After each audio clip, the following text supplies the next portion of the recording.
পরিকল্পিতভাবে বিএনপির সাথে পায়ে পাড়া দিয়ে ঝগড়া বাঁধাবার চেষ্টা করছে।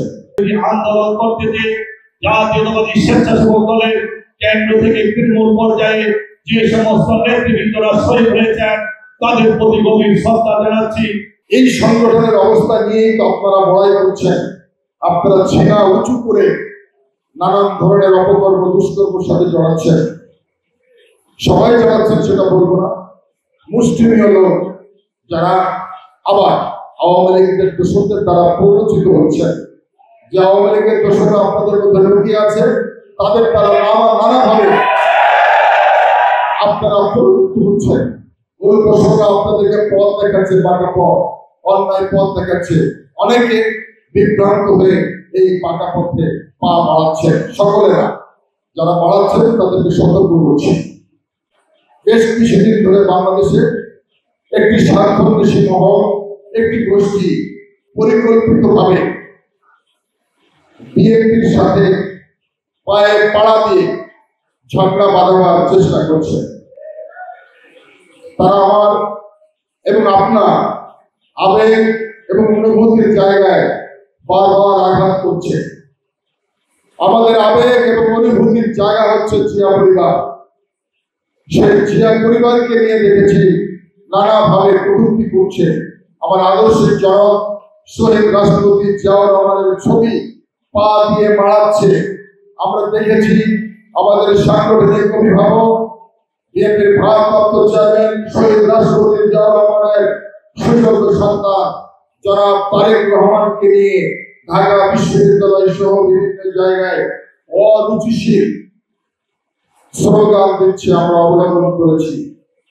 অর্থাৎ অনেকটা পায়ে পাড়া দিয়ে ঝগড়া বাঁধাবার চেষ্টা করছে।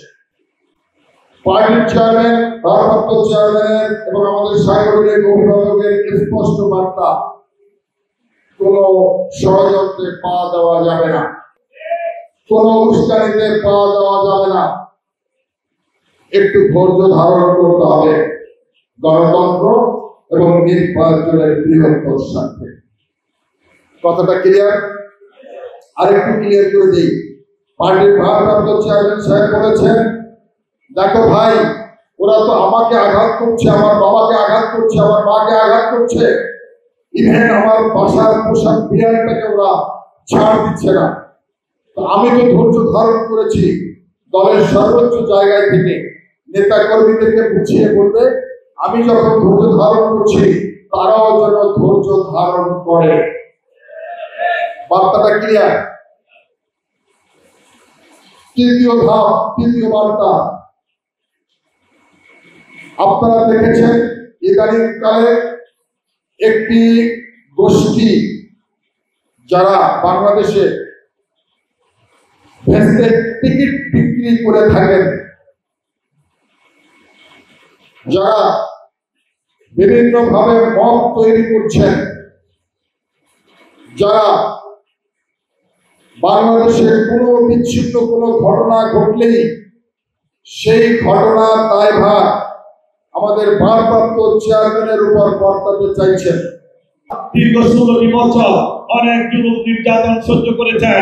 জুলাই বিপ্লবের মাধ্যমে আজকে আমরা যে পরিবেশ পেয়েছি, সেই পরিবেশকে কাজে লাগানোর জন্য আজকে সারা বাংলাদেশকে একটি গণতান্ত্রিক পরিবেশ প্রতিষ্ঠা করার জন্য, জনগণের ভোট প্রতিষ্ঠা করার জন্য আগামী দিনে যে নির্বাচন হবে, সেই নির্বাচনের জন্য জনগণ তার মৌলিক অধিকার ফিরিয়ে পেয়ে তার নিজের ভোট নিজে দিতে পারে, যে পরিবেশটা তৈরি হয়েছে, সেই পরিবেশ বজায় রাখার জন্য সবচেয়ে বেশি অগ্রণী ভূমিকা রাখবে জাতীয়তাবাদী স্বেচ্ছাসেবক দলের সৈনিকরা।